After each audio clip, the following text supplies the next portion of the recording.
YouTube channel पर बहुत बहुत स्वागत है। आज हम रामायण के 9 जिंदा सबूतों के बारे में जानेंगे। तो अपने ऑडियो पर पूरा ध्यान फोकस रखिए और चलिए शुरू करते हैं। आज की इस चर्चा में हम उन दावों की गहराई में जाने वाले हैं जो हमारी पौराणिक कथाओं और आज की दुनिया के बीच के फासले को मिटाने की कोशिश करते हैं। क्या वाकई हमारी पुरानी कथाओं के अंश आज भी हमारे बीच मौजूद हैं? विज्ञान, इतिहास और गहरी आस्था, इन तीनों के बीच उलझे हुए कुछ बेहद दिलचस्प दावों का हम आज विश्लेषण करने वाले हैं। अब सबसे दिलचस्प बात यह है कि ये सारा डेटा आखिर सामने क्यों लाया जा रहा है? इसका मुख्य उद्देश्य क्या है? स्रोत का साफ तौर पर यह मानना है कि आज के इस आधुनिक तकनीकी युग में और हमारे पारंपरिक धार्मिक कर्तव्यों के बीच एक बहुत बड़ा टकराव चल रहा है। उनका दावा है कि इस भागदौड़ भरी जिंदगी में लोग अपनी असली जड़ों से कटते जा रहे हैं और इसीलिए इन जिंदा सबूतों को सामने लाकर एक तरह से पुल बनाने की कोशिश की जा रही है ताकि आज के लोगों को उनकी आस्था से वापस जोड़ा जा सके। मतलब ये सिर्फ कुछ जानकारी नहीं है, बल्कि एक बहुत ही स्पष्ट वैचारिक नजरिया है। यहीं पर एक बहुत ही बड़ा और चौंकाने वाला दावा सामने आता है। दावा ये है कि आज के आधुनिक वैज्ञानिक जो पूरी तरह से सिर्फ लॉजिक और सबूतों पर चलते हैं, वे भी रामायण के इन तथाकथित जिंदा सबूतों को देखकर बिल्कुल हैरान रह गए हैं। स्रोत के मुताबिक ये सबूत इतने ज्यादा ठोस हैं कि ये हमारे आज के विज्ञान की स्थापित सीमाओं को सीधी चुनौती देते हैं। आस्था को सही साबित करने के लिए हैरान वैज्ञानिकों की इस इमेज का बहुत ही चतुराई से इस्तेमाल किया गया है। लेकिन बात सिर्फ पुराने पत्थरों या खंडहरों तक ही सीमित नहीं है। ये चर्चा उन अमर प्राणियों की भी बात करती है जिनका जिक्र हमारे ग्रंथों में मिलता है। एक बड़ा सवाल उठाया गया है कि क्या हजारों साल पुराने महाकाव्यों के वे देवता और योद्धा आज भी इस कलयुग में हमारे बीच धरती पर चल फिर रहे हैं? सच में ये एक ऐसा विचार है जो सीधे तौर पर हमारी कल्पना को चुनौती देता है और सोचने पर मजबूर कर देता है।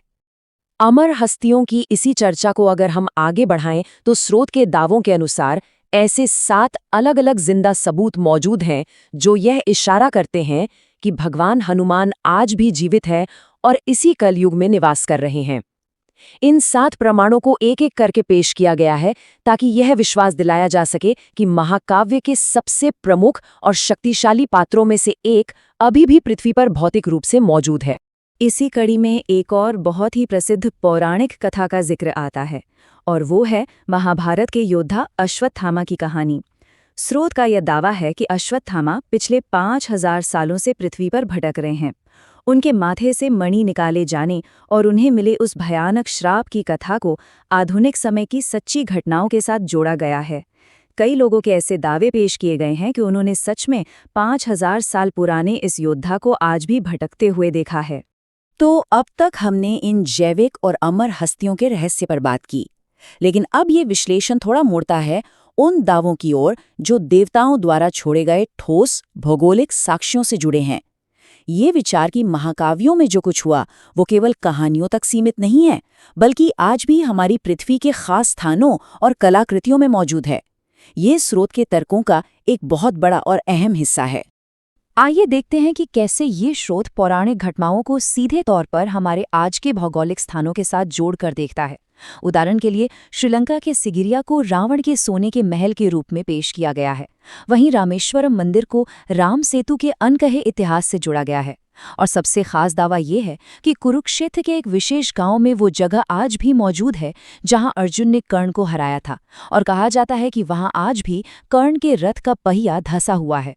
यह आस्था को सीधे भूगोल से जोड़ने की एक बड़ी कोशिश है। स्थानों की बात तो हो गई, लेकिन इसके अलावा भौतिक अस्त्र शस्त्रों की ओर भी इशारा किया गया है। दावा यह है कि कलयुग के इस वर्तमान युग में हमारी पृथ्वी पर देवताओं के 5 रहस्यमयी अस्त्र अभी भी कहीं छिपे हुए हैं। सोचिए, ये दावा अपने आप में कितना रोमांच पैदा करता है कि ब्रह्मांडीय शक्तियों वाले वे प्राचीन और विनाशकारी हथियार आज भी हमारी इसी दुनिया में कहीं ना कहीं सुरक्षित दबे हुए हैं। भौगोलिक रहस्यों के इसी दायरे को और भी बड़ा करते हुए ये स्रोत हिमालय की विशाल पर्वत श्रृंखलाओं का भी रुख करता है। इसमें हिमालय के भीतर छिपे 8 सबसे बड़े अनसुलझे रहस्यों की बात की गई है। वैसे भी हिमालय हमेशा से ही रहस्यवाद का केंद्र रहा है और इन पर्वतों के दुर्गम और बर्फीले स्थानों को प्राचीन ईश्वरीय शक्तियों के छिपने की सबसे स्वाभाविक जगह के रूप में दिखाया गया है। यहाँ एक बहुत ही दिलचस्प विरोधाभास देखने को मिलता है, आधुनिक तकनीक और ईश्वरीय रहस्य का आमना सामना। एक उदाहरण दिया गया है कि कैसे किसी जिज्ञासु ने वृंदावन के रहस्यमयी निधिवन में रात के समय ईश्वरीय चमत्कारों को कैमरे में कैद करने के लिए एक हिडन कैमरा ही लगा दिया। वहां भगवान के आने के दावे किए जाते हैं। ये दिखाता है कि कैसे आज की आधुनिक सर्विलेंस तकनीक का इस्तेमाल परम सत्य को पकड़ने की एक सनसनीखेज कोशिश के रूप में हो रहा है। और दिलचस्प बात यह है कि इन रहस्यों की पड़ताल केवल जमीन की सतह तक ही सीमित नहीं है।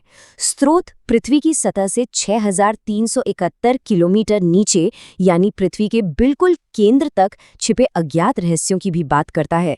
यह इस बात का प्रतीक है कि अज्ञात की खोज और पौराणिक दुनिया के सबूतों को ढूंढने का जो प्रयास है वो हर दिशा में और हर गहराई में किया जा रहा है। अंततः यह सारी जानकारी एक बहुत बड़े निष्कर्ष की ओर ले जाती है। स्रोत भगवान के अस्तित्व के कुल 20 व्यापक जिंदा सबूतों को एक साथ संकलित करता है। इन सभी रहस्यों, भौगोलिक विसंगतियों, अमर हस्तियों के दावों और प्राचीन अस्त्रों के माध्यम से यह सामग्री बस एक ही बात साबित करने की कोशिश करती है कि हमारी प्राचीन आस्था आज के इस आधुनिक युग में भी भौतिक रूप से पूरी तरह मान्य और सत्य है। इस पूरे चर्चा के अंत में एक बहुत ही गहरा और विचारोत्तेजक सवाल उठता है। आज के इस तकनीकी युग में जहां साइंस ने इतनी तरक्की कर ली है, आखिर मानव मन लगातार प्राचीन आस्थाओं और महाकाव्यों के लिए भौतिक और सांसारिक प्रमाण क्यों खोजता रहता है? क्या हमें आधुनिक विज्ञान के सामने अपनी आस्था को सही ठहराने की जरूरत महसूस होती है, या फिर ये इस बात का सबूत है कि हमारी पौराणिक कथाएं हमेशा से हमारे यथार्थ का एक अटूट हिस्सा थीं, हैं और रहेंगी? सोचने वाली बात है ना। खैर, आज की इस चर्चा में बस इतना ही। उम्मीद है कि इन दावों के पीछे के पैटर्न को समझने में हमें एक नया नजरिया मिला होगा।